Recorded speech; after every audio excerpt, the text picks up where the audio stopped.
Hello and welcome back to the RWBY podcast. It's volume 8, episode 11 now. I am your host, Wanda's bullshit reality warping construct mediocrity 4. It is I, high powered, the infamous maintenance man, taker of husbands' wives, and impregnator of office women, high powered. Hey, media, you still got my soapbox, right? Cause I'm I definitely believe gonna so. need it. Cause I'm definitely gonna need it this episode. The only thing keeping my sanity right now is the fact that Devil is a Part Timer got season 2 announced. I am angry, dude. I'm the guy who is trying to figure out ways that we can be blackmailed by federal agents into performing secret activities for them that may or may not be of good reprehensibility. I'm Coop. And see, God damn it, Coop. It seems the good boy Aesop avoided death by a marrow margin. I'm stuck with card.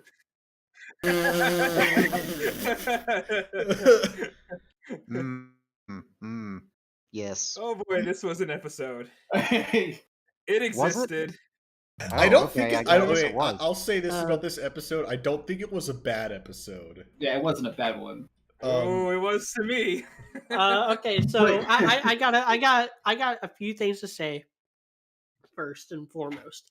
One, this episode is going to make Kitty really like Winter because she saved her husbando. Yeah, like as soon as I saw the and episode, I was like, because I watch it an hour after everyone, so for you all, and I sent a message. I'm like, have you seen the episode yet? She hadn't watched it the entire day. I was like, Yeah, okay, good thing I asked because I just wanted to see a reaction to it. yeah, she's a few episodes behind because she's been busy. Uh, And the other thing, the thing that really stuck out to me when I first watched this episode was how gosh darn pretty it is. I think this is the best looking episode of the volume. I don't know if it's the lighting. Like RWBY has forever had serious problems rigging its lighting and having light sources that make sense and shadows that make sense. And I have, itemized several examples of those in videos past. I don't know if this episode just like didn't have those issues or if they just really cleaned up the compositing with the models and the backgrounds and stuff, or if it was the emphasis on very small like character animation with the facial features and the body language. But this episode, it just looked really good. yeah, you can tell they actually had a lot of work done by using that break. Yeah, I guess. I don't know. Not I mean, first, that's not the kind of thing I really noticed that much. I'm not really good at noticing those sort of technical things that. Oh, and I noticed that well, with other like movies and things like that too. Like you got to really hit me over the head with it for me to really appreciate like the visuals. Like the one that I always think of is Birdman. Like the way they Yeah. shot that movie, that actually stood out to me. I was like, okay, this is amazing. But like noticing subtle improvements in a lot of things, I'm not very good at noticing. like So I yeah, just take media's word for it. typically you don't notice it unless it's very, very bad or very, very good. Yeah. Like, Yeah, actually, good visuals will go unnoticed. Like, I would say something like Thanos in Infinity War looks really good because you're just like, oh yeah, that's Thanos, and in the back of your mind, you're like, obviously it's CGI. They're not gonna like have a 10 foot tall dude exist without having CGI, but you don't notice it, and because you don't notice it, it's not until you like really try to go frame by frame that you're like, oh, this is actually just really good, solid CGI animation. Like Yeah, because it serves the purpose of the story, which is to not take you out of the story. Like that is first and foremost what special effects should be. It shouldn't be like a director jerking themselves off. Isn't I don't think that's good, and I think it's really not good when it really stands out as lazy or unfinished. So really good visual effects are the kind of thing that just like it keeps you in the story and it keeps you invested. It doesn't like take you out. I mean, in fairness, maybe I would have noticed it if I wasn't just seeing red for this entire episode. Yeah. Hey, So, I hey, mean, come on. like, probably. Nora stuff happened there's at the end. yeah. I know. I just it back colored all of the rest. Now, in fairness, I actually do think the rest of it was as bad as like the developments of last episode were, which they're not fixed. Okay, like what they did with Ironwood, getting rid of Salem for the time being. It's like all they do is keep saying Salem's going to be back soon. That's not actually. There's no tension there. That's still a big problem for me. But like the scene, like with Winter and Marrow, I actually like that. I actually really liked the Emerald stuff, and I shouldn't. And Yeah. I know it's They really basic somehow of me to made it like it, work.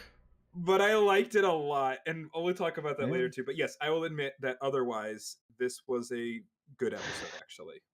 John's like, Object. you're responsible for the death of my, like, not girlfriend or whatever, so legally speaking, you're required to give me a child. Look, you took away my offspring. You must now provide them.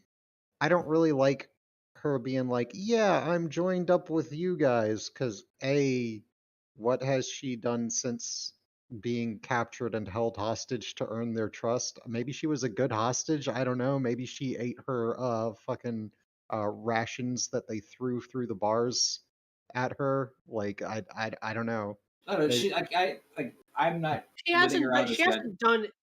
She hasn't done anything yet, but it's one of those like, what else? Where are they gonna put her? What else are they gonna do with her? Like, They if could let she's her go. They useful, could just if she's useful. okay. If well, hold on. There's a problem with that because they're on Atlas. How is she going to get out and Who get out of fucking get cares? out of Atlas and Mantle? Like, I don't she doesn't want care. to. She doesn't want to go to Mantle. She doesn't want to go to Mantle because that's about to get nuked. Yeah. You know, allegedly, and she's already on Atlas. She can't go back to Salem. Like, she's kind of just stuck there, Yeah, and so she's just trying to make the most of her situation. yeah, and that's her Which problem. is I'm not letting her which is join my group. You are a well-known liar, cheat, thief, betrayer type villain. No, you cannot join my group. Go away. She's I a don't care how you 5-star, Coop. I, She's a 5-star. I don't care. Go away. You cannot join my group. You are not trustworthy to us. Go away. Shoo. Shoo. Get out. Shoo. Somebody get me the rolled up newspaper. Go away. well, Oscar has an idea of how to use her. Like, he's the one who's like, no, no, no, we need to keep her around. She could be useful to us. And Ren's like, well, I mean, she doesn't hate us because I have those bullshit empath powers Yeah, now. So because I'm OP sure. as fuck. Yeah, right now it's just an olive branch, but it's until we get to the whole thing with her and Cinder that we'll be able to, like, okay, can we trust her or not? It's I don't know, it's pulled too quick and too cheap. Like It nothing is. No, that's the like thing. I agree with that. Like And this is like what I, also, you know that Blake will end up vouching for her because of how quickly Ilya did her face turn back in, what was that, Volume 5? Oh Like, yeah, oh I yeah, forgot that about totally that. checks out. That totally checks out. You know, Blake isn't gonna say shit. Ruby's not gonna say shit because she's like, give me anything I can work with at this point. Yang is still actually apprehensive, which is good. Weiss, I don't know. I don't know what Weiss her doesn't care. thought process is. She Weiss really should Weiss be doesn't is seem to along care. for the ride right now. like yeah, like Weiss has kind of lost any indication of what she would think at this point. Like she's guilty of being rich, so I guess maybe she would want to take in a fucking poor hungry beggar thing. I don't fucking know. Like There's some I'm have you waiting for ever a high seen power The to Help? tissue. Have you ever seen The Help? no.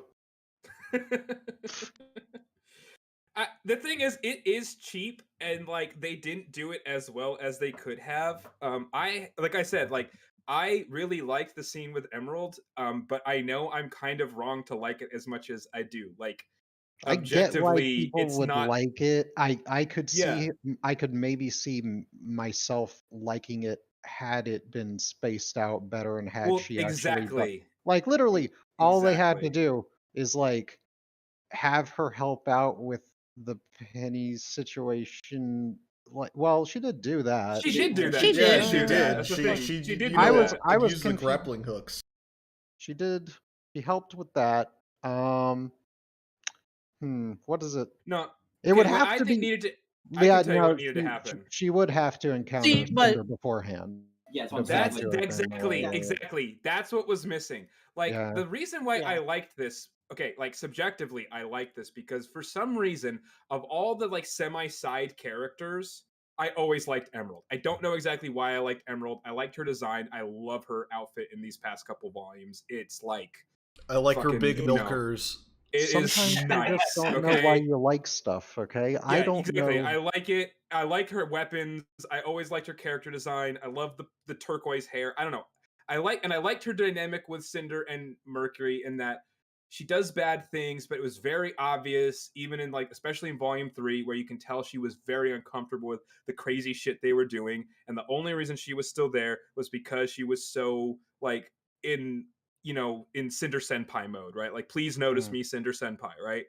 And I want it, and that's why I always thought it would be, because technically, if you want to talk about actually showing an abusive relationship within this show, that is a way better example than Blake and Adam, because they just kind of fucked up Adam's character, And it's obviously. all like hearsay too. And that's all in Also, the past. Exactly. And that's all in the past, right? With Emerald, we actually get to see what is basically an abusive relationship and like almost like I don't know if I want to say Stockholm syndrome, but almost kind of like that, because I don't, again, you can correct me. I'm not sure if that's the right word, but like, or the right term, but Emerald, it's a completely one-sided relationship. Cinder does not give half a fuck about Emerald. It's only about how useful she is to her. And she doesn't actually, she treats her like a dog, basically.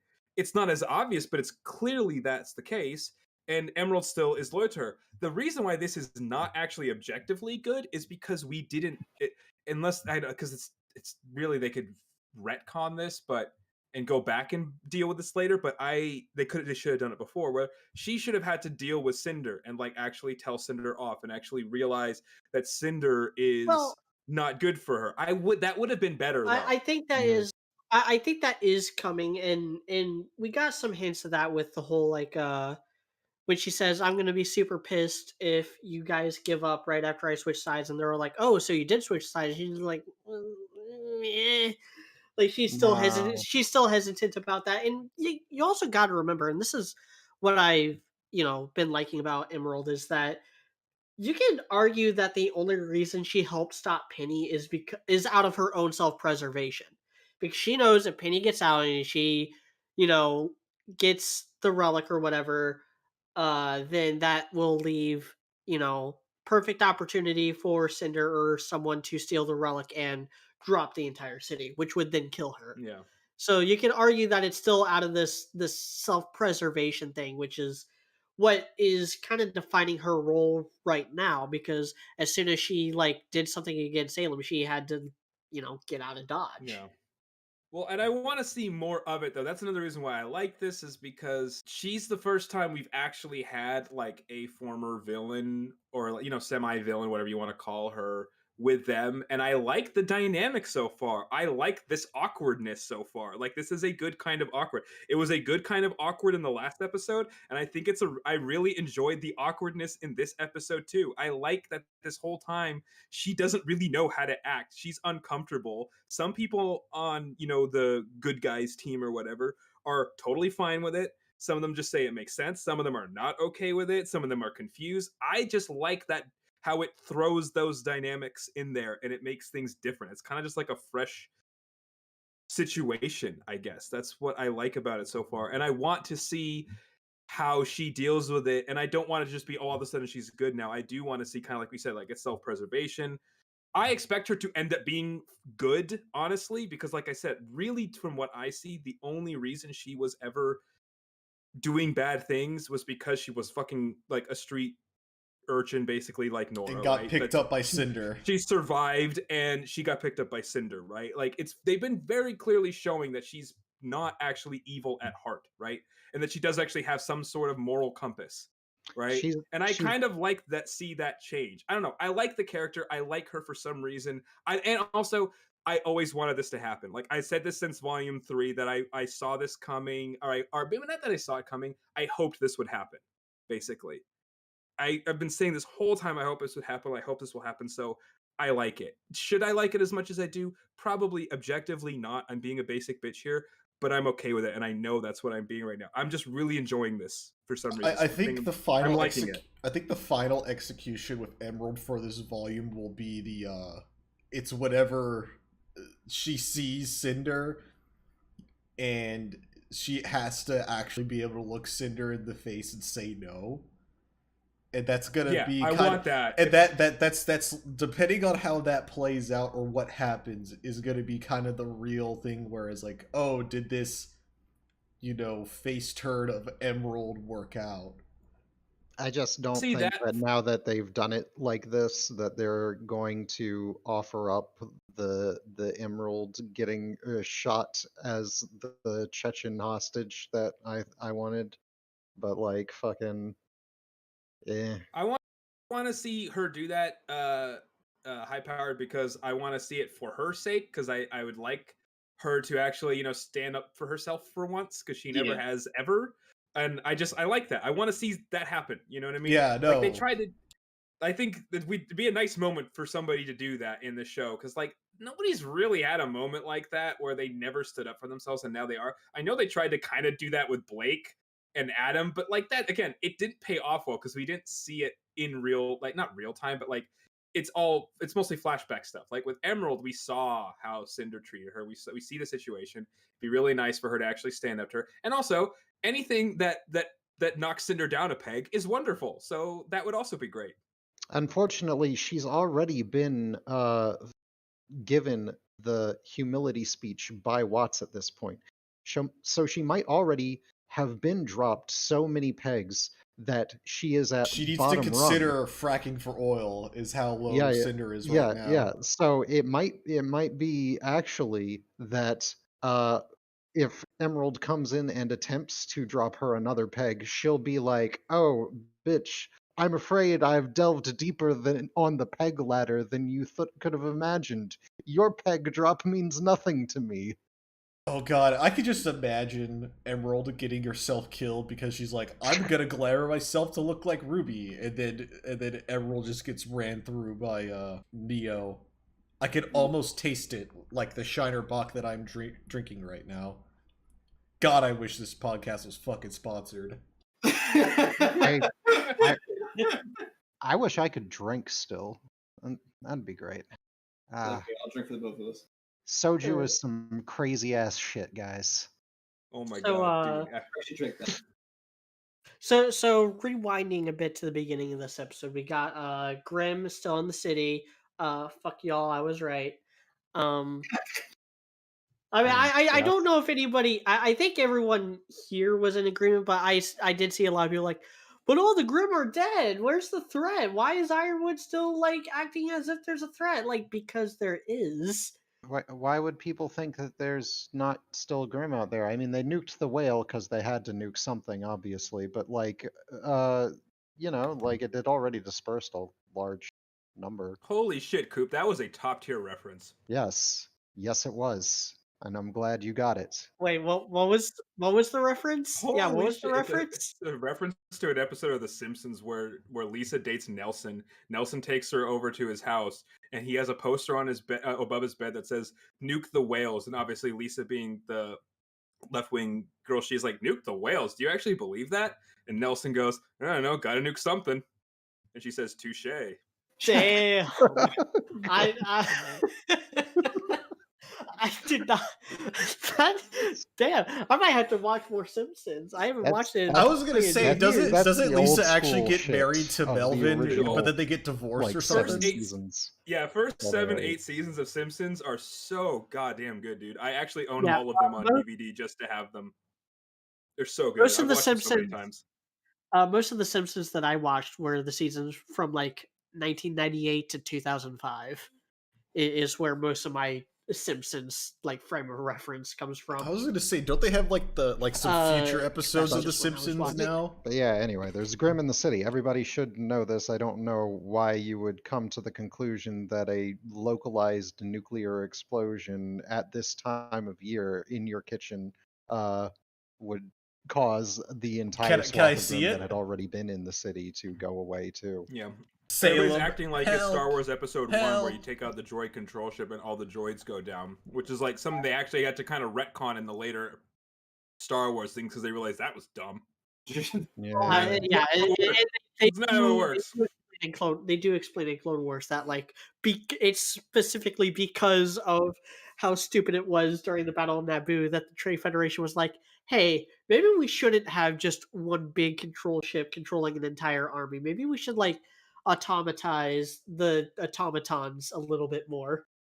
I was gonna go somewhere with the Grimm thing, and I forgot. You were complaining that people were complaining about a thing that should not be complained about because it doesn't make sense Yeah, no, because the Grimm that should they would still be think what there. Oh they're yeah, trying. oh yeah, especially with 3 more episodes now. Like I thought this volume was gonna be 13 episodes. Apparently, it was confirmed, not too long ago that this volume is gonna be 14 episodes. So That's we what I don't fucking know. I 3 hear more weeks everything 3 like more weeks 3 more weeks of this, and people, as of last week, there are 4 more episodes.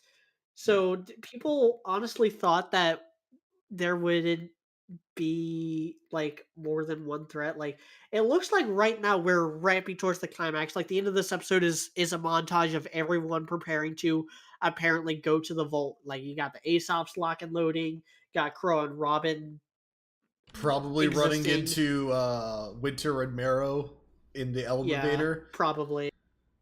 And then you got Ruby coming up with some kind of plan to have Penny go to the vault, and then I don't know what the next step of that plan is. s- Uh, phase so one, that'll go to be vault. good. Phase two, uh, Terminate. Iron.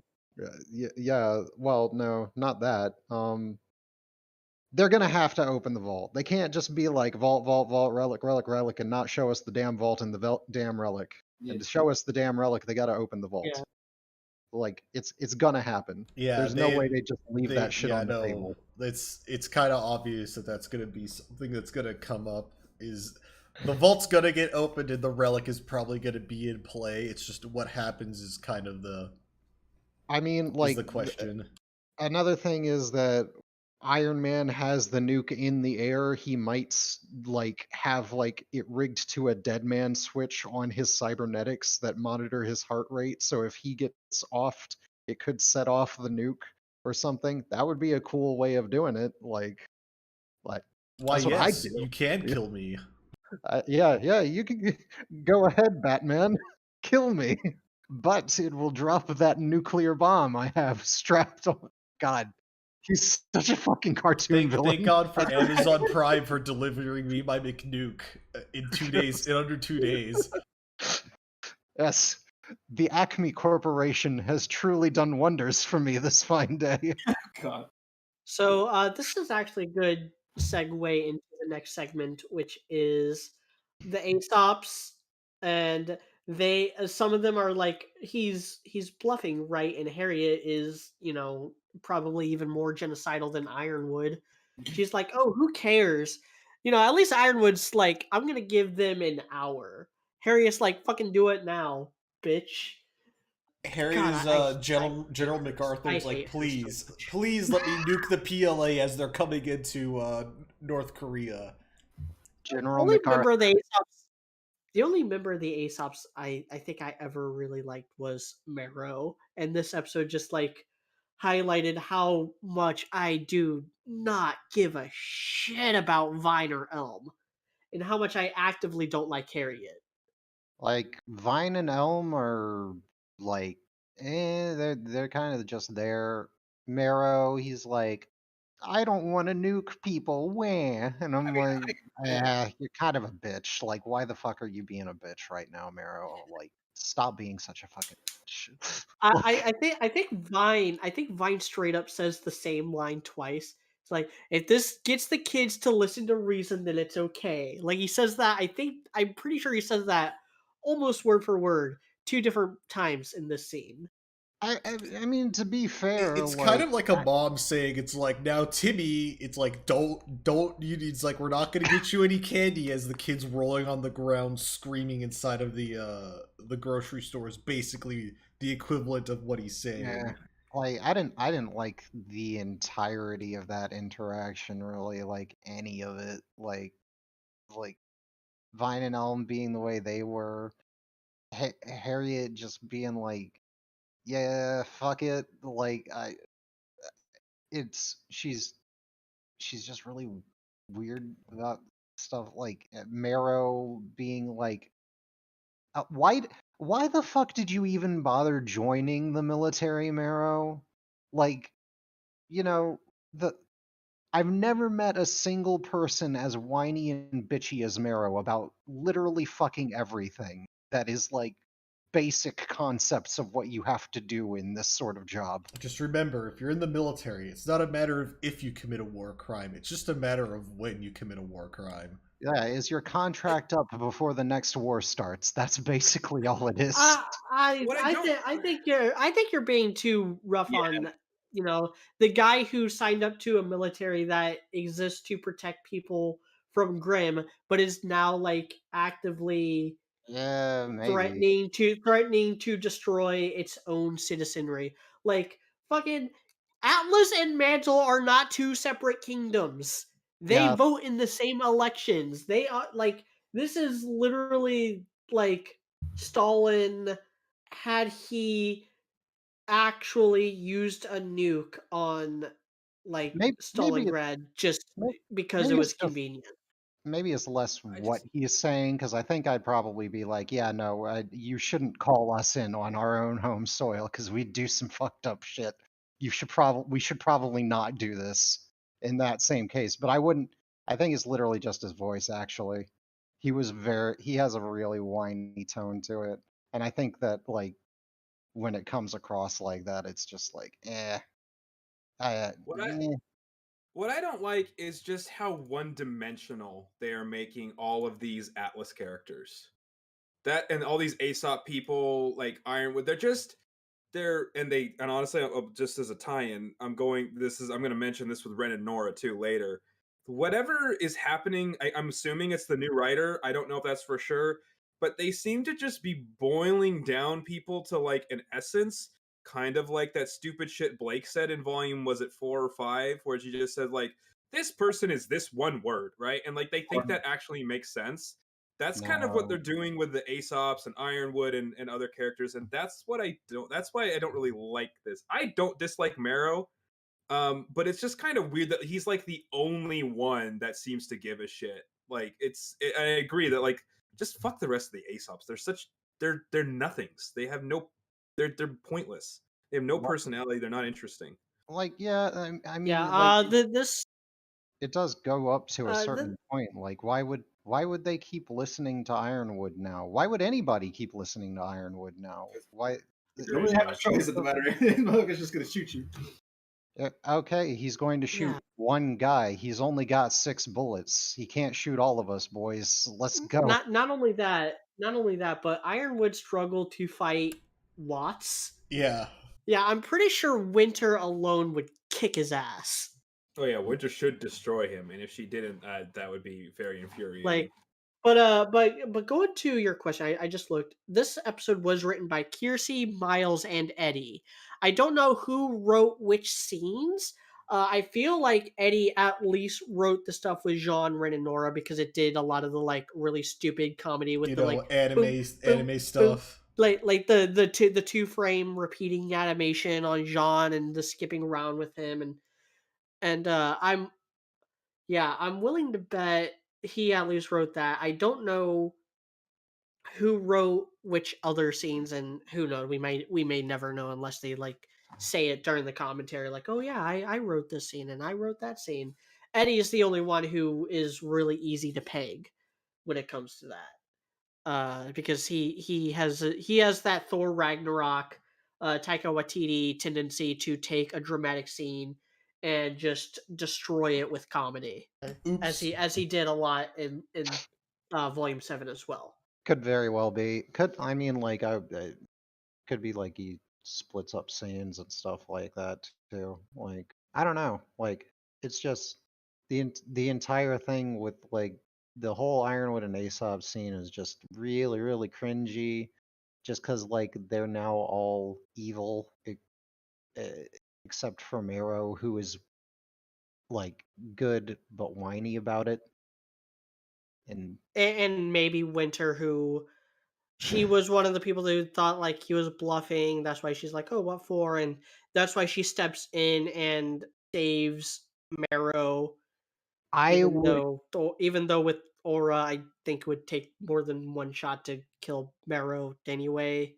I would say like it seemed like even per winter standards, she put in like a way more officious tone than even she in her most like high strung, like fucking wound up way ever did. To the point where I'm just like, maybe they were trying to make it sound like she was lying. Because if I was like, admittedly, Ironwood is has Asperger's or something, and probably couldn't be able to tell. But if I were to see somebody act like that and be like, "Oh yes, I'm definitely for sure going to be super loyal to you right now," I'd be like, "You're the one who's going to betray me first, bitch. You're getting capped right now." Like that's dude. With I don't know, It's too without it's cause. like no, just from the voice alone, it seems mega telegraphed just with that line delivery. Somebody does not say something in that way when they are serious about it. And I think that that might have been like I might be playing too much of it in like but everybody has assumed that she punched him to stop the bullet and is probably trying to bust out or do something treacherous of some sort to her current uh boss. But like I think just the way that like couple of lines was delivered is probably what is behind most people thinking.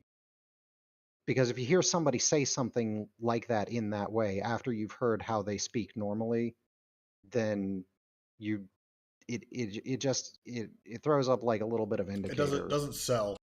Yeah. Well, it's telegraphed that she at least stepped in for the sole purpose of saving him, because you could hear the click and you see like Marrow reacting to the click, and then Winter steps in and punches him. Yeah, but So the it was way and obviously that she basically kept him from getting shot.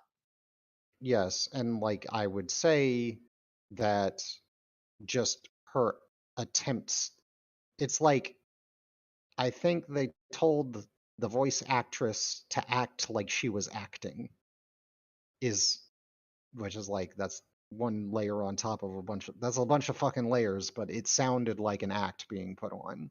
And there's it's a little bit of a double-edged sword. It might help with the inevitable kind of payoff of her helping out Miro and stuff. It it might also overly telegraph her next actions to the point where we're not surprised by it at all. Um, the revolver click really did do that as well, like stuff like that.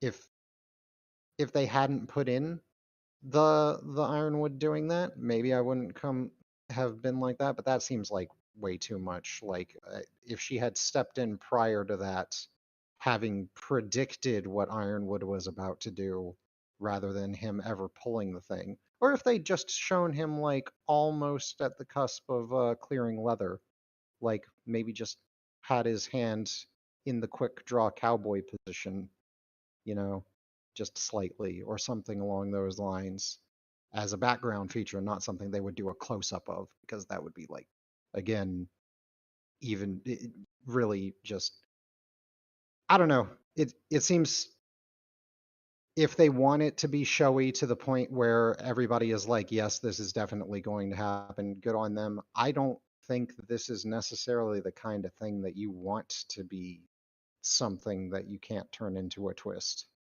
Because Winter's whole thing currently is she's also in like the should I stay or should I go position, kind of like Emerald was. And they also didn't really pull that off too well with Emerald. But like if they do it in an unsurprising way with Winter or anything, like, you know, it's it's just going to be less satisfactory now, I think. Now that everybody is just like, yeah, that's probably what's going to go down. Yeah, I don't know. We'll have to wait and see Yeah, probably. if she does end up doing something more than just saving him, which again she probably will, and it probably was telegraphed specifically for that reason. I expect we'll find out next week. Like we'll find out in the next episode. Like, I don't think that's something that they can afford to just be like, ooh, what is it? What's it gonna be? What's it gonna? They're and if they're telegraphing it that hard, then it's gonna be like literally the start of next episode. Uh, probably. that's just how this show is. It doesn't like keep things hidden for very long ever, really. I think like probably seeing as how they're like in the same building and stuff, they'll probably like try and hook up with like Crow and Robin or some shit and get Yeah, them. I mean I would have. that's the prevailing theory because of Uh, how Crow and Robin scene ends. yeah, I would assume that the meme will be it's like Crow and Robin and Winter and Marrow are just gonna go and defuse said bomb. That could be it. They could I totally be. expect we'll have a bit of a fight. Like I expect we'll have a bit of fight because Crow and Robin don't know what just happened with the Aesops, and as far as Yeah, they might Winter not buy it even if there's whatever they're and saying. we don't really know what Winter thinks about Crow's whole situation and what's going on with that. So I expect we'll have a bit of a scuffle before we like have them actually team up. Yeah, that could maybe be the case. They scuffle, they team up, they eventually get to where they've got the nuke, probably during one of the final fight scenes. Maybe we could have like two parallel fight scenes going on, like them and Aesop's versus and whatever the relic fight scene is. Fucking they, maybe like fucking end up uh almost diffusing the nuke, but then Marrow is like, nah, I can't diffuse the nuke, guys, with my ass pull of a technical skill that I somehow have.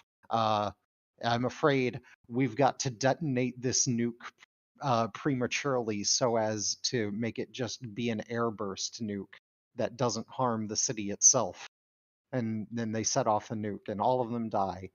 And we'll get rid of a bunch of characters that don't need to be in this fucking show anymore.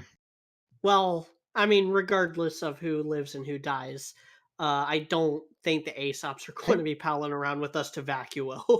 think about it. Think about it though, Amelia. We get Robin, Crow, Winter, and all the Aesops on the same shuttle that's about to drop the barrel bomb, and they all get blown up in that same shuttle. Wouldn't it be beautiful to not have to deal with any of those it ever again? it would. It It really would. Yeah, would. I wouldn't hate I that. don't But know. I don't see that happening. I don't see the writers going I don't blame them there. for it, Chief.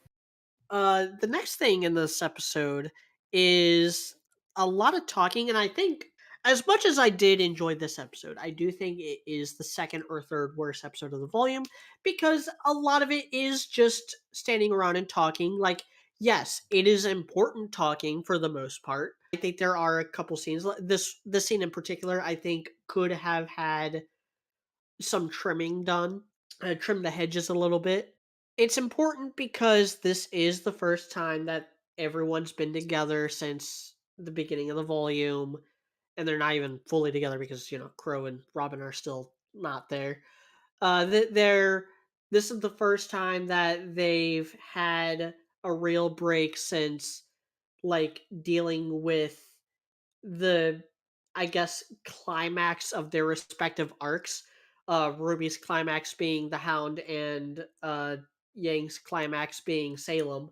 And this is the first time that they've been together. This is the first time that they've, you know, been able to talk about things like the Hound and like Salem and like Emerald and the explosion that took out the whale. Like this is the first time that they've been able to kind of like debrief. But that doesn't change the fact that it is a lot of standing around and sitting around and talking about feelings and talking about exposition and talking about the plans and realizing that at the end of the day they're not really any closer to solving the situation than they were at the beginning of the volume. In fact, things are possibly in an even worse place because of the nuke and the fact that Salem isn't around but is going to reform on Atlas and isn't going to just be hovering around the city doing nothing. I understand anyone who complains about this episode being a drag. I do like it, but there wasn't as much that I liked about this episode as prior episodes, including last week's episode, which I think had, by far a worse moment, but also by far a better, more cathartic moment with Watts and Cinder. This episode didn't really have that. I guess the closest thing to an actual good scene would be this thing with Ruby and Yang that happens after this first conversation, Oh yeah, that's a good scene which is between all the which two is of all them. just exposition. It is Yeah. exposition, yes. But But it it also was kind of like puts what we were saying to also, where it's like, oh no, this is how it, like Summer gets brought back into this series, where it's like Summer's alive in heavy no, quotations. nah, I don't like. But basically, so I'm glad that they actively address the fact that back in Maria's day, Salem was executing them, but something happened in between there, and Ruby makes the assumption.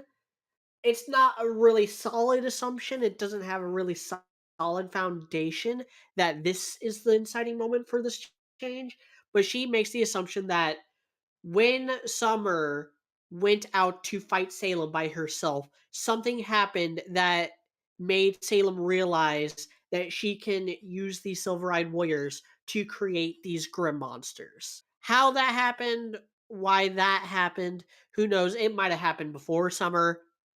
The change might have happened before Summer got there. The change might have happened after Summer's death. This might be a much more recent thing, which is why I think it is a bit of it is a bit of a stretch for Ruby to assume that.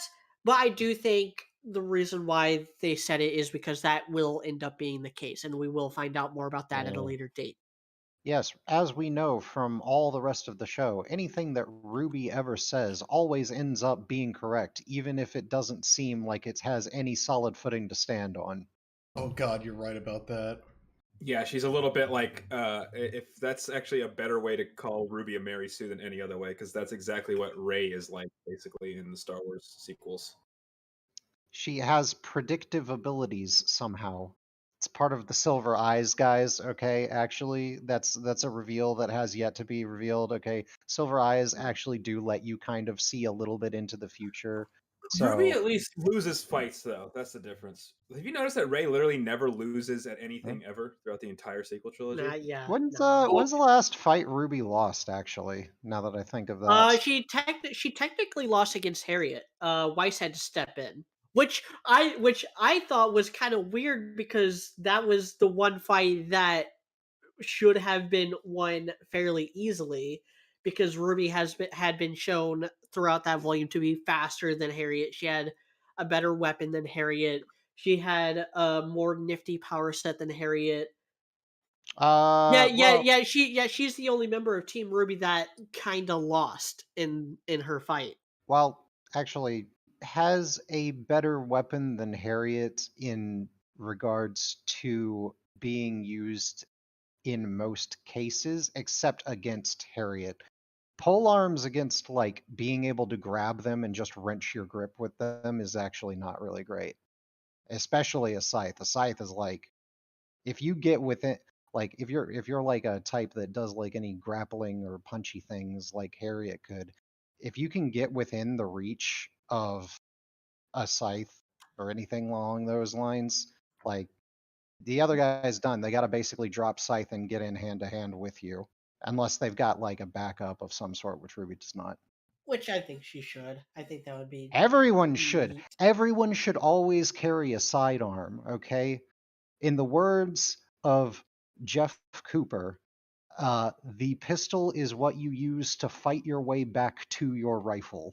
Ah, yes. Jeff Cooper, a very I based like that. man. He's also the Yeah. guy I am partially named after. So I really don't think I think we already, because we already talked about Emerald, we already addressed the only really interesting thing about the exposition scene in the like dining hall from Volume 7, which just that dining hall seems to invite pacing, killing, glacial exposition scenes, because that happened in Volume 7 as well. Same location as the whole like Jacques, Ironwood, Robin talk from last volume. They do at least move around a little more. Like they walk. Yeah, And, Oscar is doing the whole George Lucas looking out the window thing. yeah. Again, Ozpin speaks.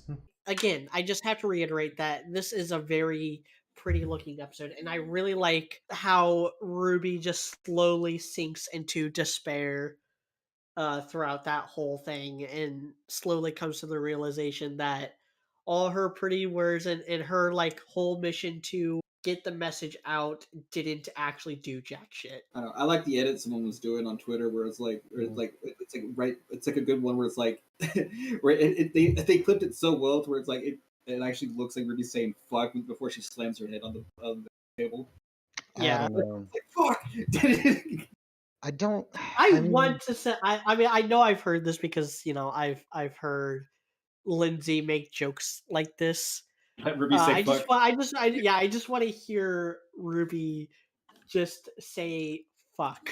I will. If Ruby The thing says is, like, with their age, it's just so unrealistic for them not to say that. There is not. Like I don't I mean Ruby is certainly more the kind of person that would be like language when Emerald says the pissed word.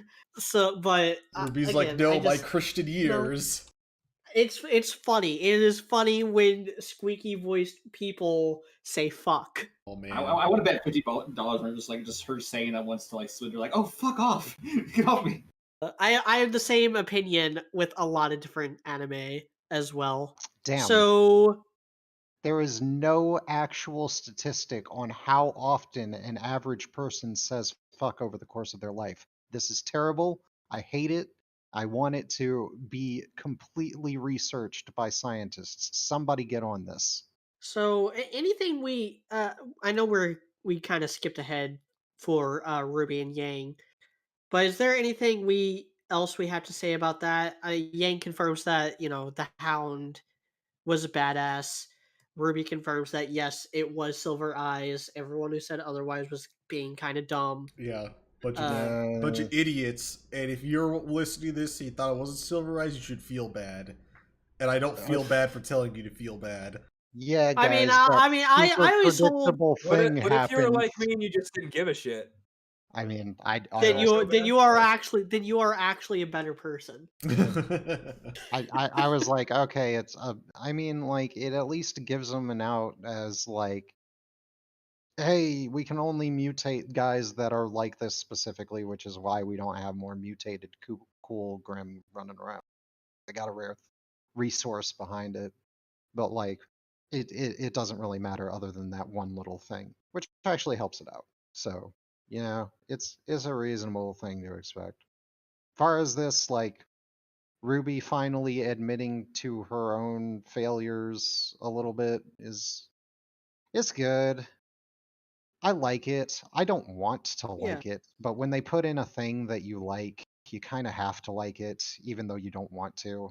I do think it was earned with how like this is I think they have done a lot in this volume, a lot more than people give them credit for, but yeah, there was 3 or 4 episodes there where they were just kind of sitting around waiting for the plot to happen, but the plot didn't happen because the plot was waiting for them instead. Like this Mhm. is it's almost like this An is inverse of a Volume 5. direct yes, it is an active inverse of Volume 5 because in Volume 5 they sat around waiting for the plot to happen and then the plot happened and it was dumb. In this, they sit around waiting for the plot to happen, but nope, turns out they have to actually make the plot happen themselves because oh my god, it's a better written volume. Uh shudder Yeah, the thought.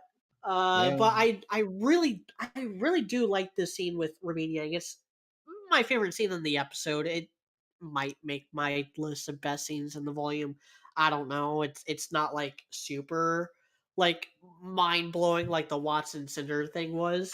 We'll see. I mean, But like, we still got a few episodes left. I personally, yeah, due to my contrarian nature, will just wait until all of you have decided what the worst scene in the volume is, and then I'll pick that as my favorite.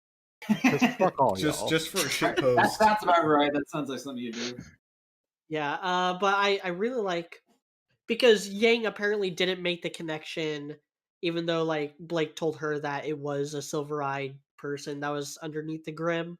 I wouldn't say she didn't Uh, make the connection. I would say more so she was denying that it was a possibility. and then Ruby sinking into despair and being like, "That's what happened to Mom," and just it really boils down to what Ruby says, which is they can't lie to themselves. They can't lie to themselves and think that the world is gonna fix itself. They can't lie to themselves and think that everything is gonna be all hunky dory. They can't lie to themselves and think that they can possibly save every single human being in the world.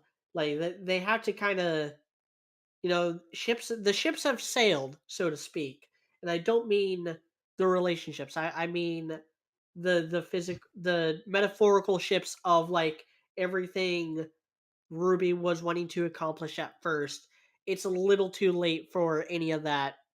And so they really had to just do what they can Yes, to stay true to their beliefs while also like accomplishing their goals to the best of their abilities. yes, the die has been cast, the Rubicon crossed. Wile E. Coyote has put in his order. He's just kind of waiting on the shipment to Yeah. come.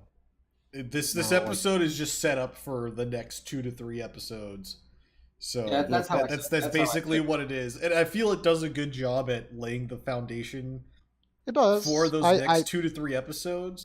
If I Uh, was to say, if I think it might just lay the foundation too well, maybe. It does seem to be highly predictable where this is going.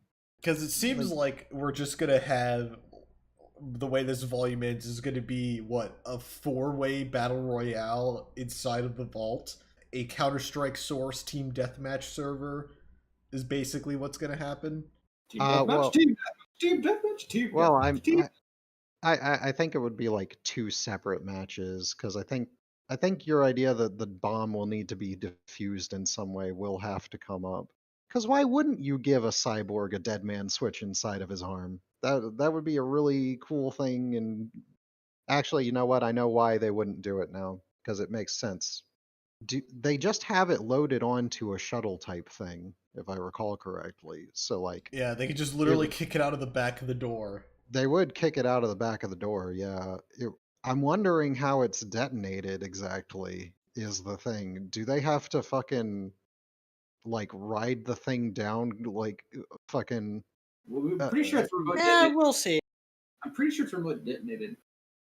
Yeah, I think it would have to be. Because it's Uh, like it's kind of like levitating a little bit when they're dragging it. it was yeah, levitating. It was on the levitation sled thing, which is, it's basically just a trolley cart deal. But, Yeah, like, I guess, yeah, they would remote detonate it. If it was remote detonated, you could rig up a dead man switch for that. I don't think you're too far off from it being a dead man switch. And there has been a lot of attention on Ironwood's arms when he's just constantly flexing them. He's like, yes, Watts, you rigged up this dead man switch for me in my arm that I also had you slave away to build because you can I just swear do to that. God, if Ironwood Thanos snaps to detonate the bomb, Oh no! Uh, Oh. He'd be like, yeah, you uh, killed me, but I'm about to nuke fucking everybody. See ya, bitches. Like, that would, I mean, obviously it would just further cement Ironwood in it. Like if he, that would be different from a dead man switch. That would be a dying man switch, which is a little bit of a Well, I mean, I don't know. They could still do a Yeah. thing where it's part of me wants to thinks that I don't think they would do it, but like it'd be amusing where it's just like okay, like everyone has their own things going on, but it's just like I don't know. This feels like So like here's how I'd do it. Okay, Ironwood does have the dead man switch. Team Ruby being like, oh shit, we don't want to set that off. We'll try to non-lethal take down Ironwood. However, because they are currently playing a three-way match on Rust without just sniper rifles and headshots, no grenades, Cinder will use her auto aim hacks that she downloaded off of a fucking ROM site to Is kill that a Ghost in the Ironwood. Shell reference? Maybe.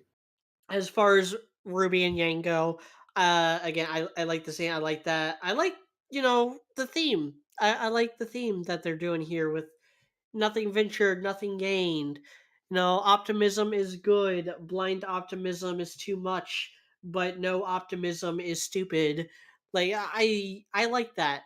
So So I went But to the I anyway, went to the anyway, you fridge. So I went yeah, to the fridge and I actually tripped over something on the way to the fridge, and it said it was dude's soapbox. as far as the Ren and Nora scene goes, I uh I like it slightly more than Dude, but you're about to so die, media. I hope you've written so your will. I agree with what he's about to say, and with that, Dude, here's your soapbox. Media, quick. If I have to mute everyone in this call right now, I'll mute everyone in this call right now. Wait, hold up. Just before you do that, media, please just leave me whatever belongings you have. I don't care what it is. I'll take all of it.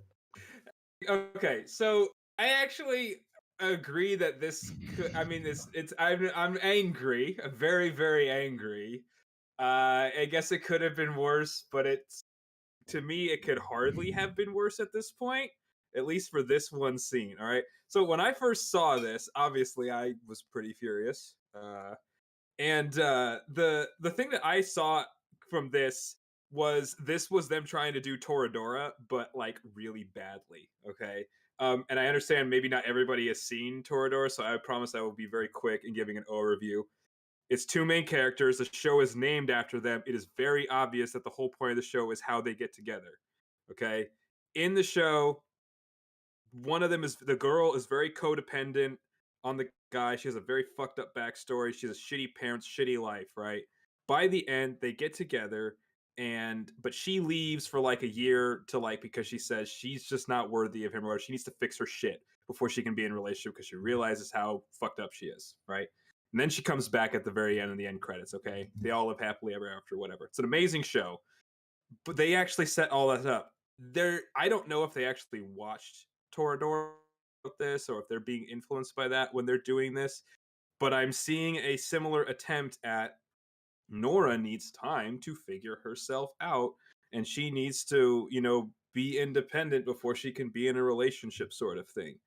And that's kind of what Toradora did, but Toradora did it way better. And this way they're doing it here, it doesn't make any fucking sense. Okay, the thing is, Nora is not as much of a hot mess as Taiga was in Toradora. Like, if anybody who watched Toradora, if you like it, you pretty much love it. Most people really love it. If you don't, there's two reasons people don't like it for the most part. One, they don't like the ending, which I kind of agree with. Two, they don't like Taiga. That's like the biggest complaint I see is they fucking hate her. And those people don't get the show because they always say she's too shitty for Ryuji's too good for her. Yeah, that's the fucking point of the show. It's one of the two main points. Two main points are showing what love is and isn't, and showing that Taiga needs to fucking fix herself. Nora's not in that position. So it doesn't make sense for her to have to go through this. I was saying this a few episodes ago when they started this whole thing, and this is exactly what I was worried about. This was that worst case scenario of Nora needing to just be like independent and doing her own thing, and she needs to find her personality or whatever. That's the shit they were going for, and that's what they started a while ago when she was off in with the other girls, right, on that mission. And this is exactly what I was worried about them doing. And I don't. Here's the thing.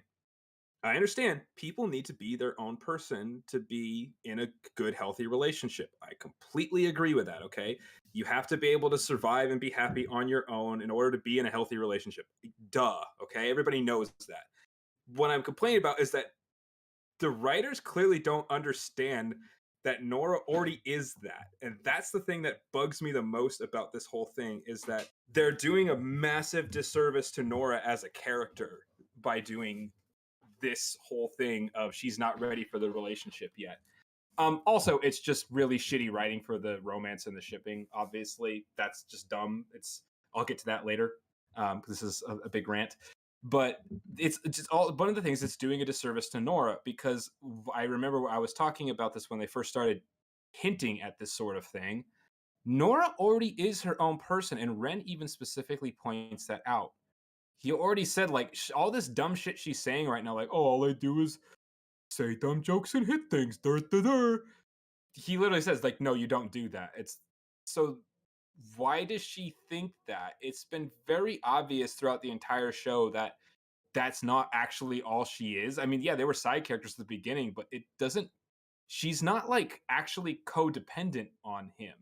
They just really fit well together. It does, that part doesn't make sense to me. So the thing, and the other issue is that she literally says in this like speech that she's always loved Ren.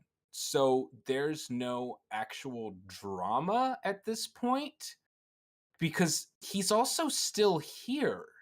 So that doesn't work as well as what happened in Toradora, because in Toradora she actually leaves like completely. Like, she doesn't break up with him. She just leaves and has to like work on herself or whatever. They didn't handle it perfectly in the, but that makes more sense at least. Ren's still here. So I don't understand what she's saying by like, I need to figure out myself before we can be in a relationship.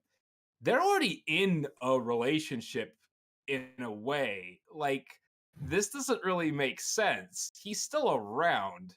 She would have been much better off if she actually like just pieced the fuck out and said, I need to think about this. I need you all gone or whatever. She actually went on her own for a while. I still wouldn't like that. I'd still think that's stupid, but it would make more sense. Like, I don't really get, I mean, Ren is literally like right next to her for the rest of the episode. Again, like, what is she saying? Like, I need to be independent. It's not happening. It doesn't make any fucking sense. And like I said, she's not actually a big mess. Like, Ren and Nora actually benefit each other. I don't see what Nora needs to fix about herself, what she needs to figure out. I don't see that. I always saw her as her own independent person this entire time. The only time she's actually really like a creepy like Ren stalker is in fucking Chibi, which is not canon. So is that what they're going off of? Like, the thing, like, what is Nora actually going to do now? Like, Robert said something very similar in chat when we were talking about this. What sort of self-discovery bullshit does she need to go through now? I thought she was already very well developed as a character, and yeah, sometimes she just says dumb things, but other than that, she's fine. Like, she had a better head on her shoulders than most of the other cast did throughout this series. She's not as stupid as Yang or Blake. She's often smarter than Ren. Like, Ren says dumber shit than she does sometimes too. Like, the whole idea of Nora needing to find herself does her a very strong disservice.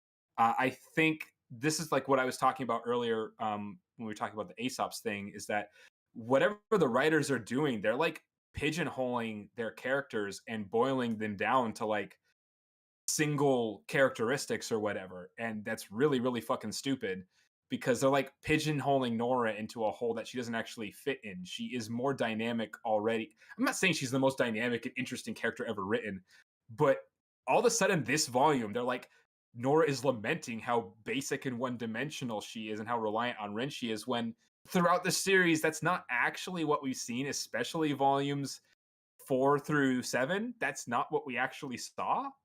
So that doesn't really make any fucking sense.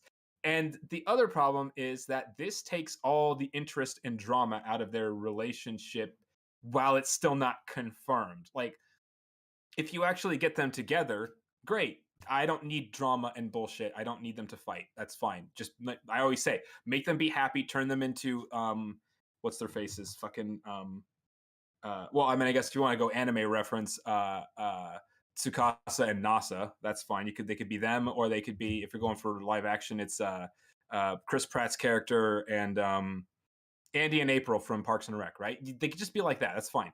But they still haven't actually gotten together, so the ship's not actually confirmed, but it's like basically confirmed because she said she's always loved him, and he's like, yeah, okay, cool, I'll wait a little bit. Like, it's obvious she's not gonna like have interest in any other guy. That she still wants to end up with him. He still wants to be with her. It's just such a cock block when like he says I love you, and then she gets this like really weird awkward speech where it's like, yeah, I'm gonna be with you like in a little bit, but I need to self-discover myself while I'm still with you. What the fuck is that supposed to Yeah. mean? Like, it doesn't make any goddamn sense. So like, again, with Toradora, Taiga actually left and pieced the fuck out. And as much as the ending, probably one of the weaker parts of that show, it's not awful. It does actually kind of make sense. The light novel does it better. She only leaves for 2 months and comes back. Yeah. Makes way more sense. But still, that's probably just anime drama that they're trying to add to it. But at least there was actual drama, and it was consequential. This isn't consequential either.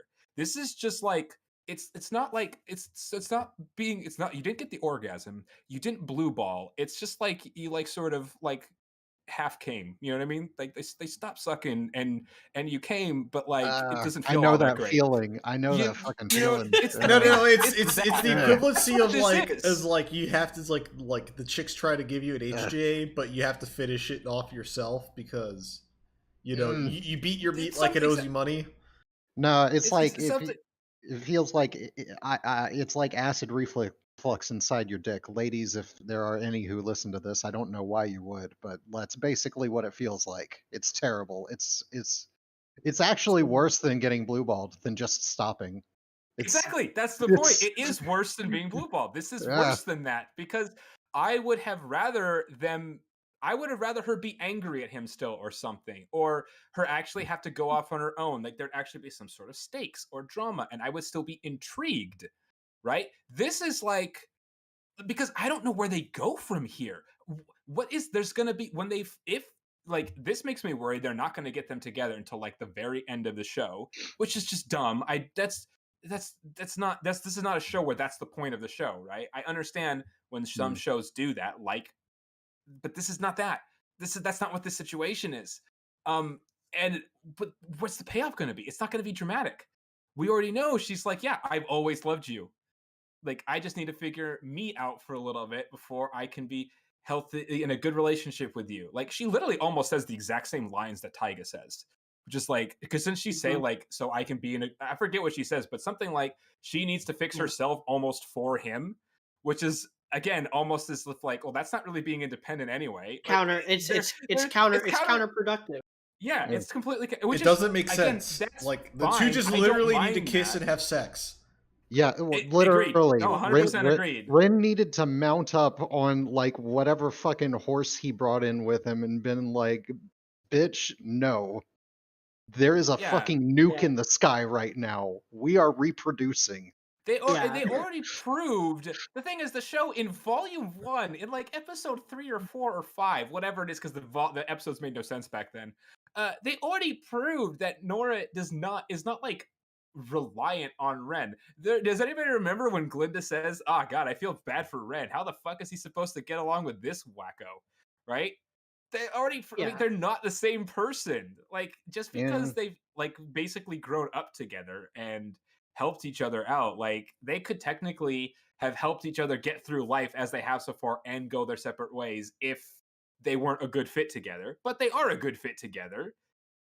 Like, So I mean, they just make sense together. You know what I like- mean? I don't. It just doesn't make any sense. It's like there's no. It takes away the drama. It blue ball. Worse than blue ball. It false comes the fucking payoff of them actually getting together. Which, by the way, they've done twice now because they did 3 times actually. This is the 3rd time they've done this. They did it when in at the end of volume 4, when they should have gotten together then, when Nora saves Ren Yeah. and he blinks and she's an adult. Oh my god, that was so good. Why did they not get together then? Then they did it a second time when they kissed last volume, and now they're doing it a third. What? This is not good storytelling.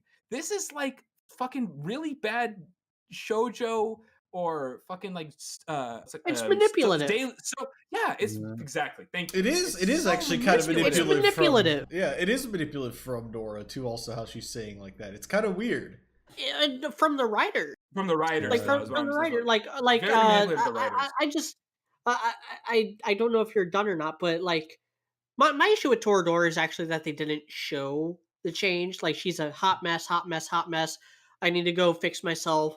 She leaves for however long. Final episode, she's fixed. I would have really liked to actually see that little arc she goes on. What you I got? know, that's my biggest issue too. Issue. That's my issue with Toradora.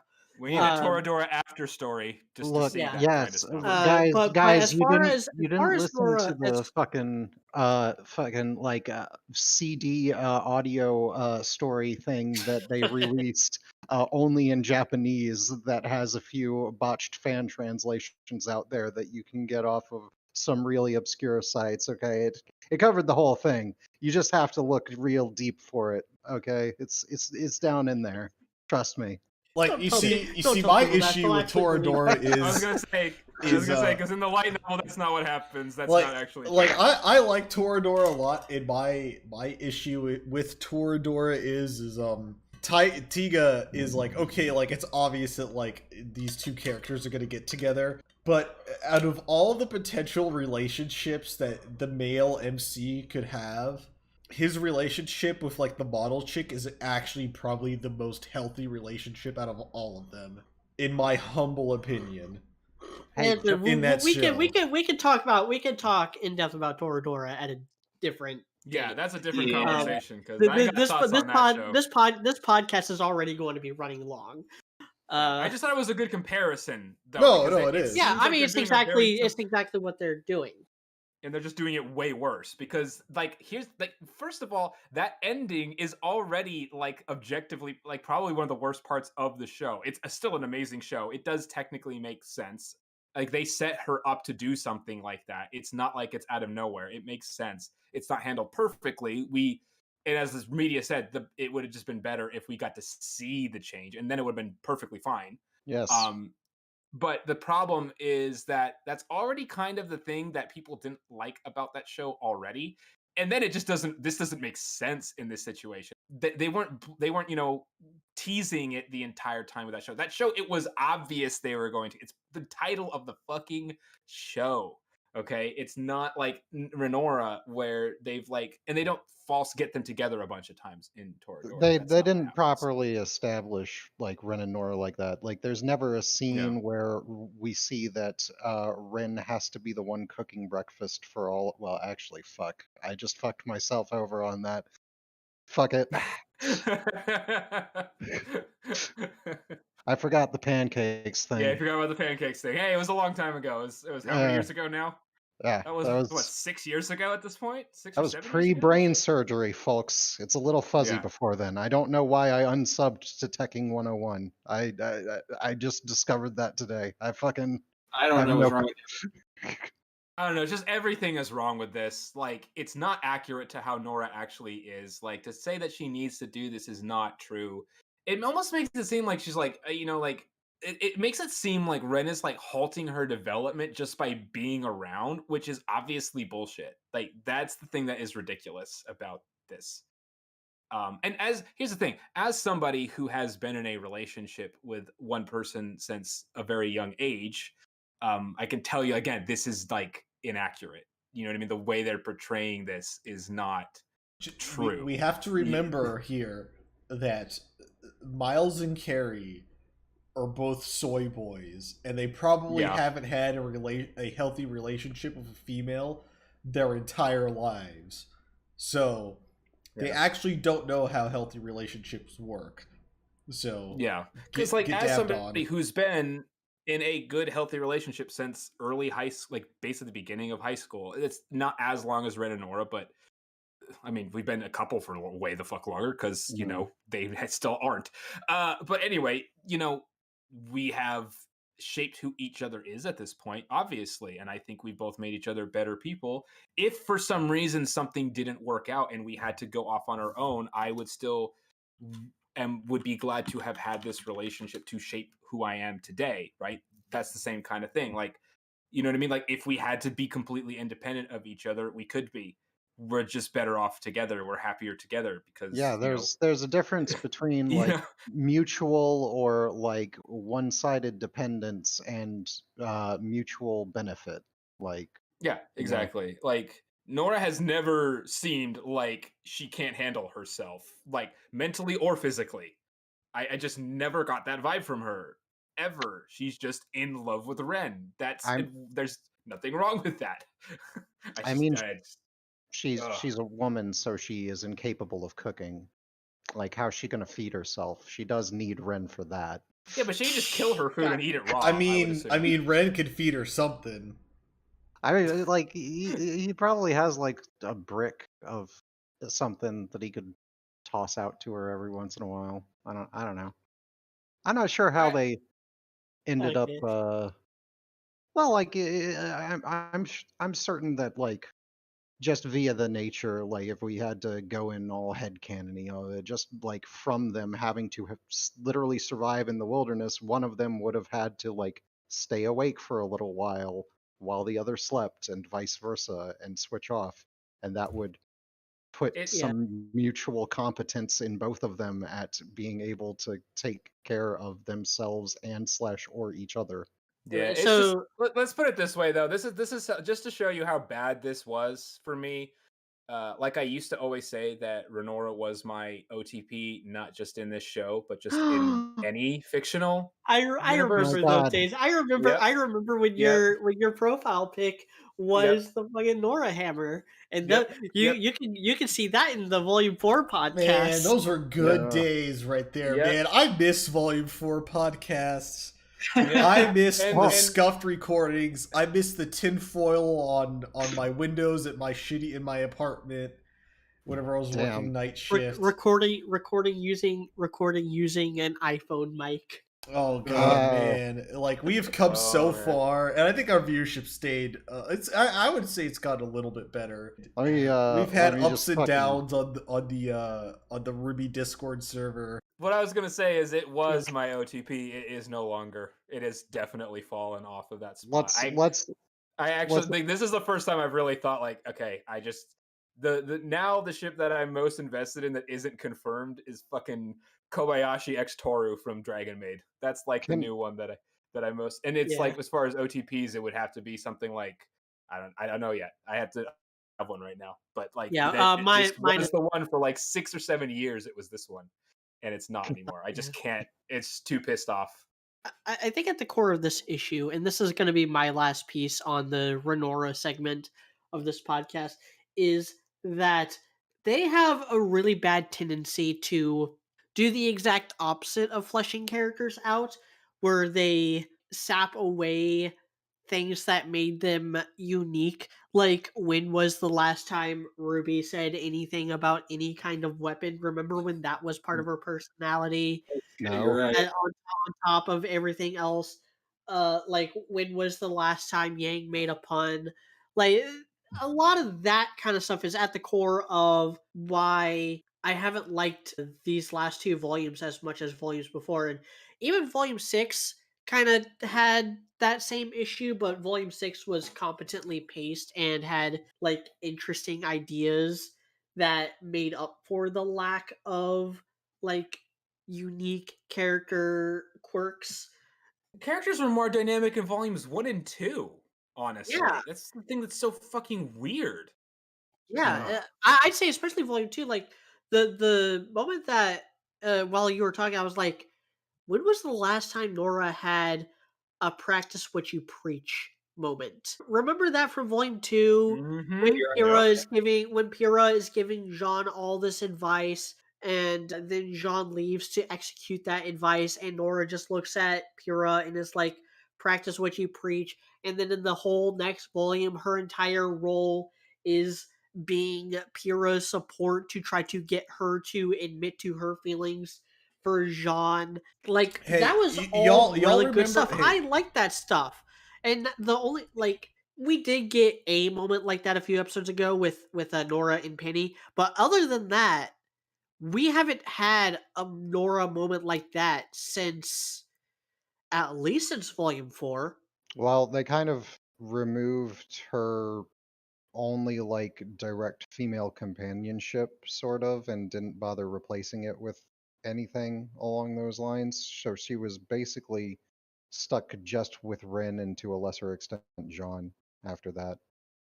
But anyway, like, I mean, I guess if we're going all nostalgic, let's all just I was crack gonna say, open. if you want a nostalgia post, like Yeah. remember what I said in volumes 4, where literally John could have saved Pyrrha's life by simply telling her at the side outside of the cafeteria, it's like, "Hey, Pyrrha, why don't we just leave this school and like go get a farm and you like pump out 12 kids?"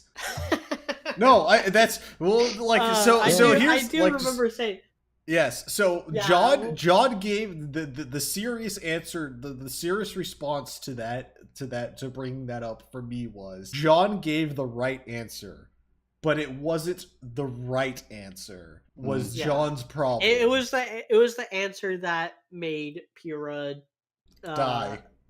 Yeah. really. And you know, I like that stuff. I really like the dramatic irony there. Yeah.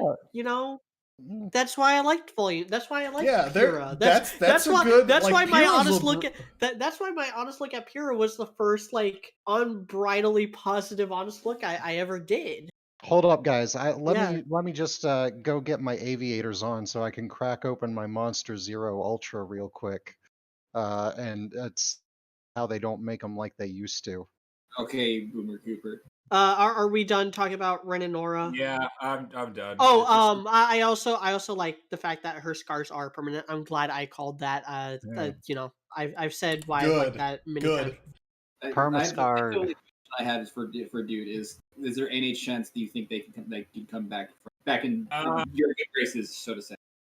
two ways they could come back. They could come back from this. One is the way they usually come back from things is by retconning it, and they can retcon that in one of basically retconning it is really the only way I could see them really making it work because they have to create more drama in some way because otherwise them getting together isn't going to mean anything.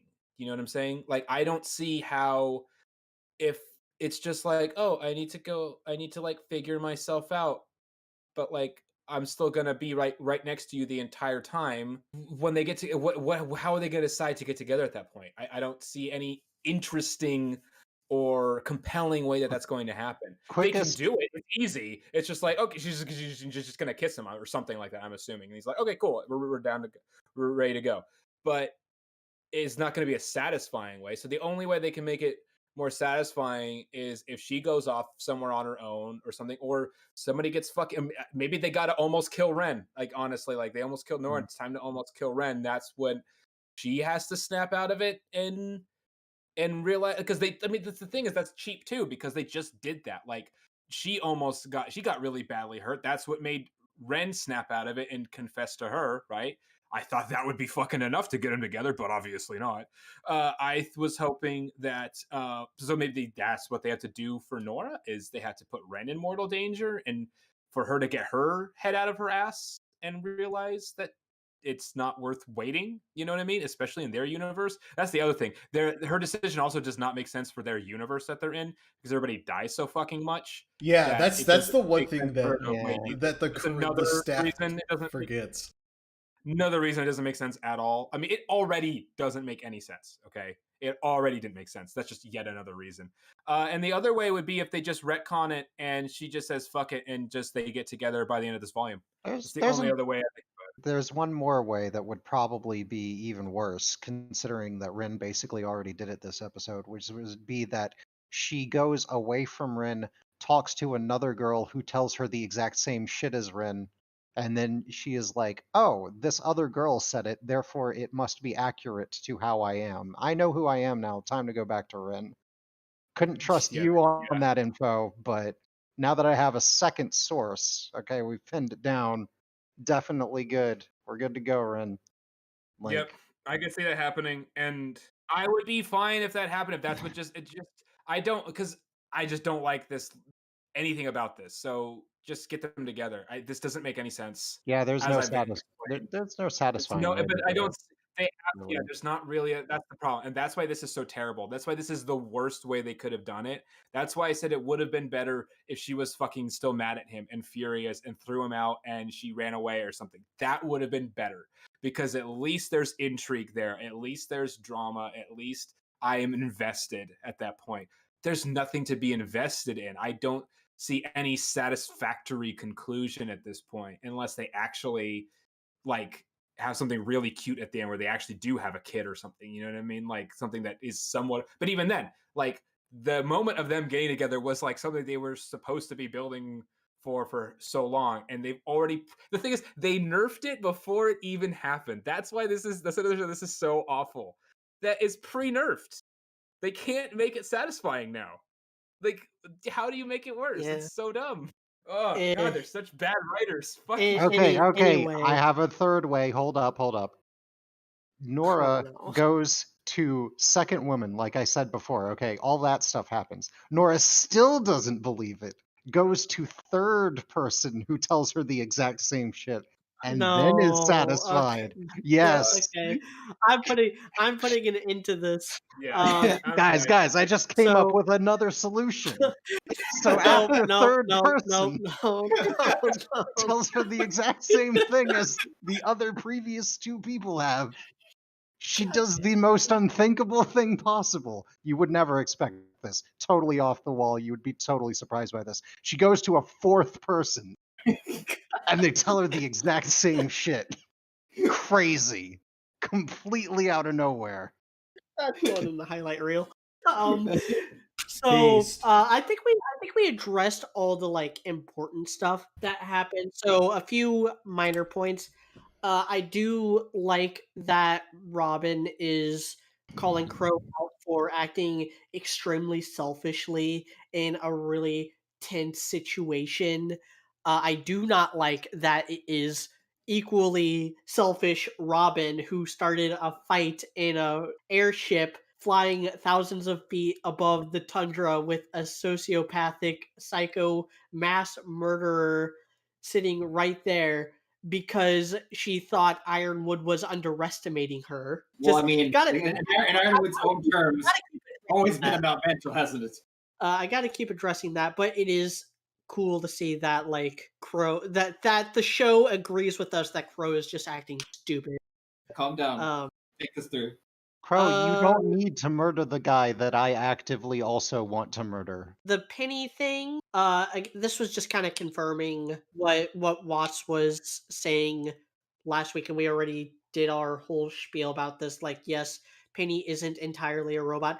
I am really Don't say- glad that they don't. I'm really glad that they don't just delete the virus, that there is no way to just delete the virus, but they are able to suppress it thanks to Jean's plot powers. I actually really like that. Jean and Penny don't have enough moments, I feel. Don't. Well, And okay. this is making me happy because remember, it was Pyrrha that killed Penny the first time, kill in massive air quotes. And I've really been holding a torch for Penny being the permanent replacement for Pyrrha, but it looks like that is actually Oscar Pine, and that Penny And will most fuck my likely stay life in even Mantle more. after this. Yeah, and that Penny will most likely stay in Atlas and Mantle after this volume is over.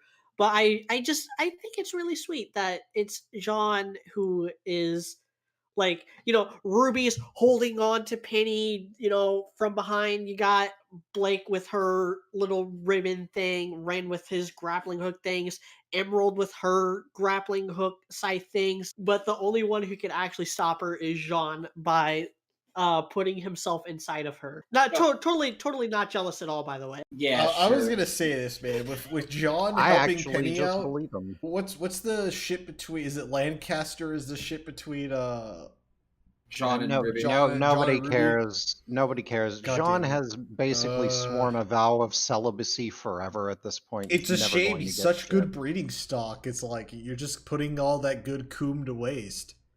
Yeah, he was literally a farm horse for most of his life, and then just jumped up to Chadley status. But in his ultra enlightened Chaddom, he realized that he could achieve full nirvana and Buddhism by just not banging hoes. At the very end of the episode, we get first time Neo has met Watts. Again, that's just one of those things that I realized when I was watching. Like, oh yeah, Watts was captured in Volume 7, so this is the first time that he is meeting Neo. Neo and Watts are gonna get along. That's neat. I like yeah, the they're I definitely like gonna the get idea along. that Cinder, Watts, and Neo are going to be working together to fuck up this story, I, hopefully in a good way. I liked that Watts was able to somehow signal her just by using some duct taped up like parts out of a robot and shit. That was pretty cool. Everything Watts ever has done has probably been pretty cool. Like I can't think of a non-cool Watts moment. So he, It's really validating. It's really making me like the fact that he survived Volume 7. Yeah. Even though eh, that would have been perfect in for him. This volume would not be nearly as good if not for his shenanigans. yeah, true. Like he does initiate a lot of stuff still, so they kind of did need to keep him around. It's fine. I do not mind his presence. He is good boy. He can Yeah. stay long as possible. So are we ready for questions? Might as I well. guess so, yeah. Yeah. Gotta All gotta right. nuke something. Yeah, God. gotta nuke something. That's gonna be the description of this podcast. Gotta nuke something. Light Dragoon 88 asked, "Do you think people are still going to whine about RWBY and Yang quote not acting like sisters?" Okay, so as good as that scene was, it does not make up for 7 volumes of them not acting like sisters. First off, that's a new name I don't recognize. So welcome to the questions section. No, But he, also, people are gonna bitch he's regardless. laid. Yeah, People are gonna bitch regardless of what ain't. yeah. As someone who goes on the Twitter, I go on the Facebook, I go on live streams that go over this stuff. I go over this stuff. People are bitching about anything. So in the words of the greatest musical sage of our time, haters gonna hate, hate, hate, hate, hate, and players gonna play, play, Nina, play, shut play, the play. So shake it off, shake it off. Oh my god, shut the God. fuck up. Don't make me kick you out of this server media. I'm gonna revoke your janitor status. I knew where he was Jesus going. Christ.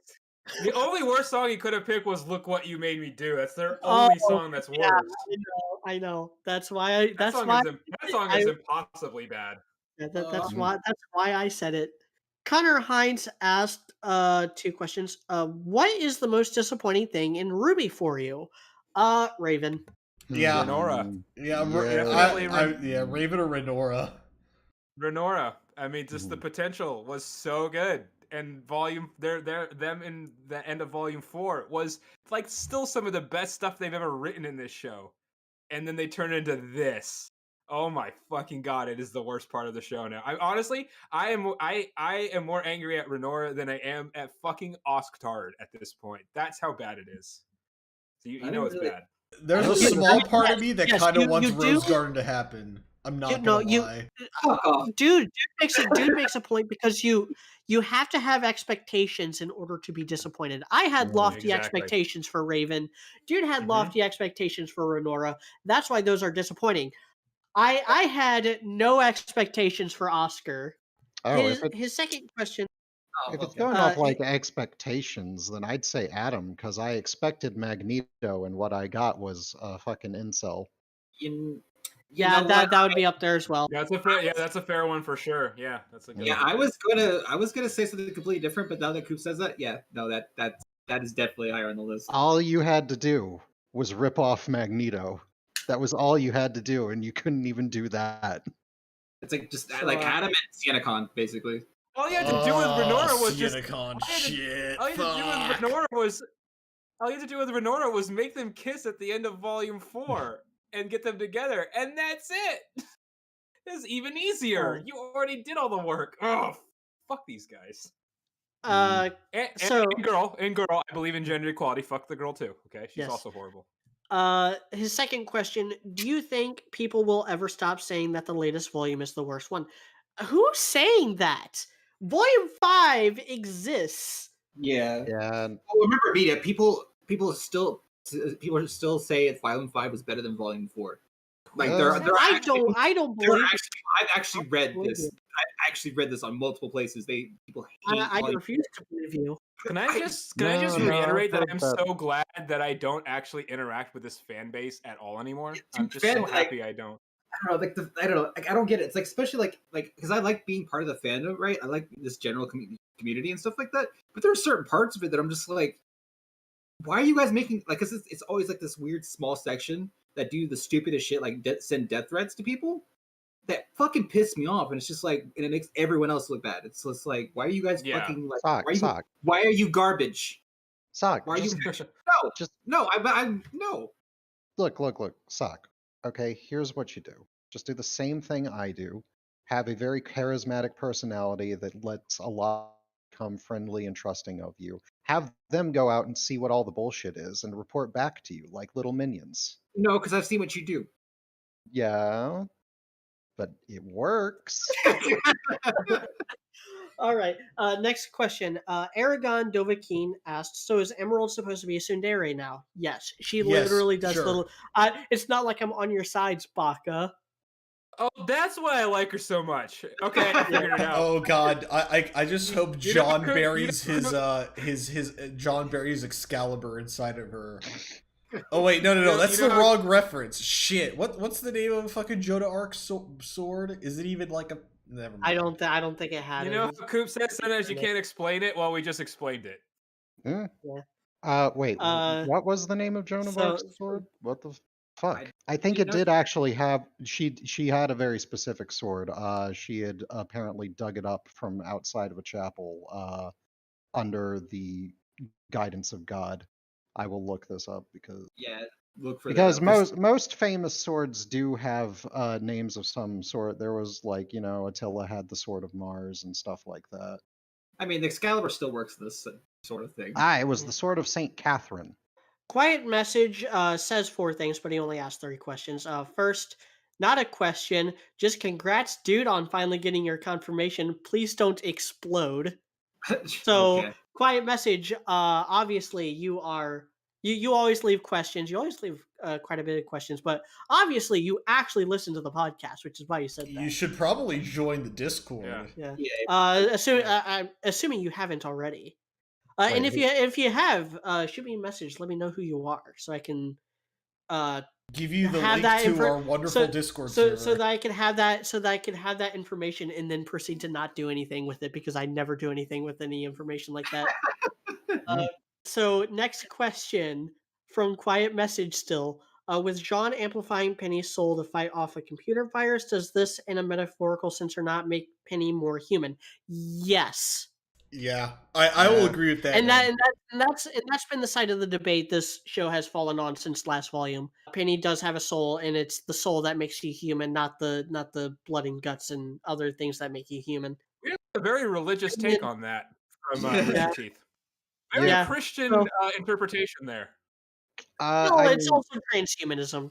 well, I know. no, so- I'm just no, right. I'm making a joke first of all. it's actually not transhumanistic because they do actively separate the mind from soul in this regard, because the soul has semblance and aura which have very little seemingly to do with like mental structure or anything like memories or stuff like that.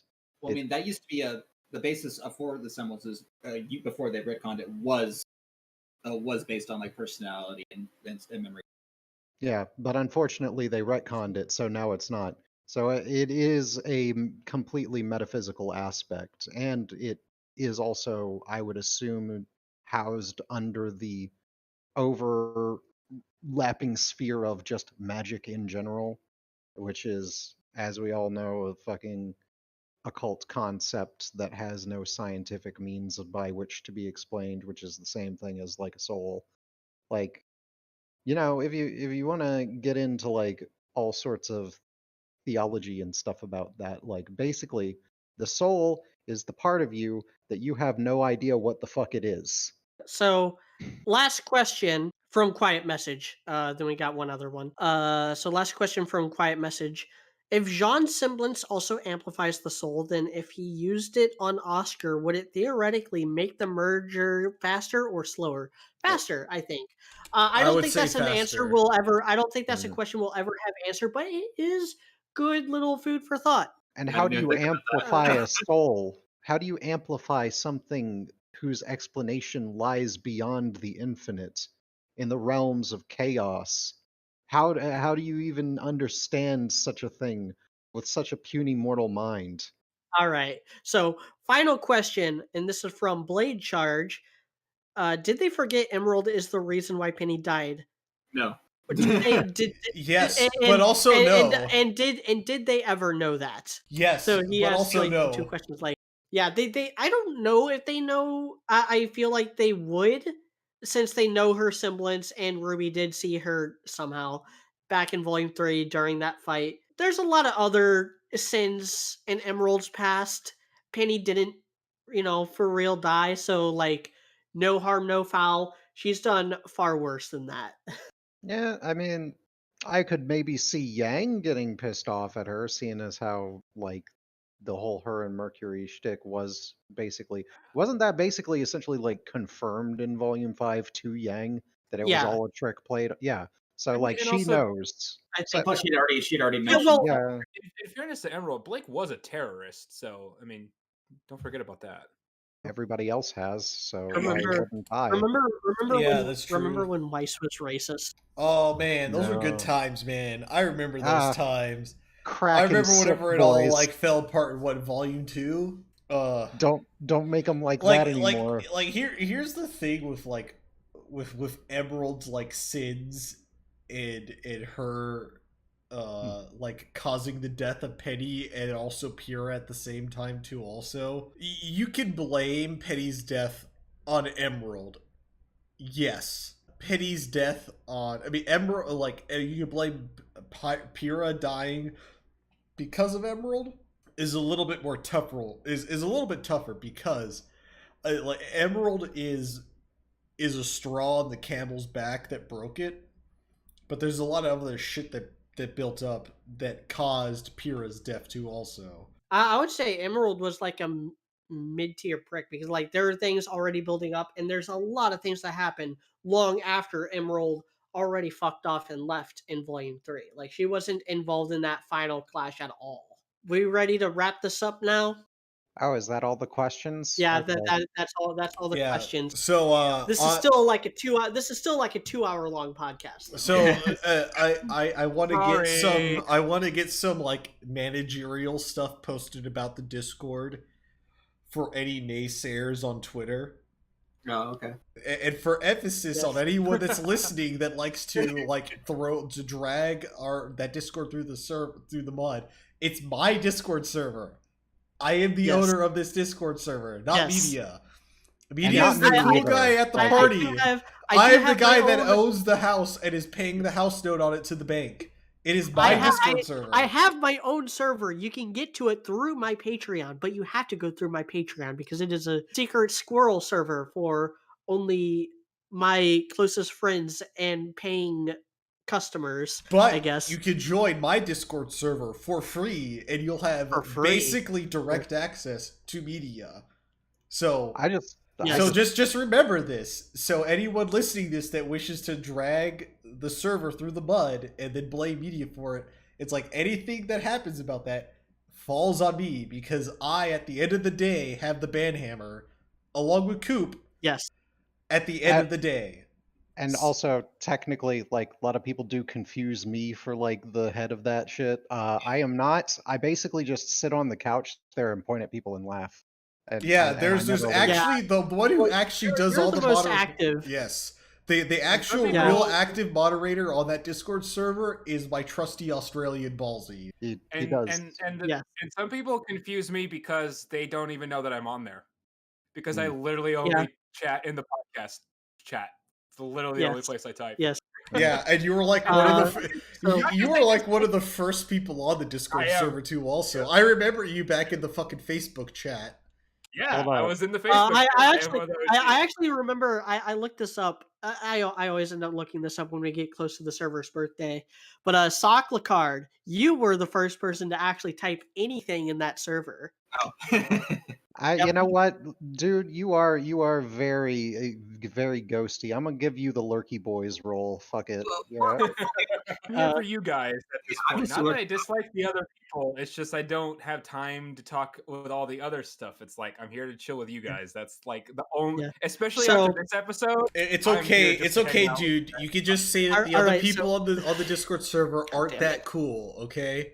But other than that, y'all are more than welcome to freely join the Discord, unlike other Discords, the Tundra, or for free, for the price of free, and but yeah, other than that, so Yep, that's all I'm gonna say. and as always, if you like what you see here and you want to see more, like, comment, subscribe, hit that bell icon, consider supporting me on Patreon, follow me on Twitter, join the Discord, and have a nice day. We will see you next week.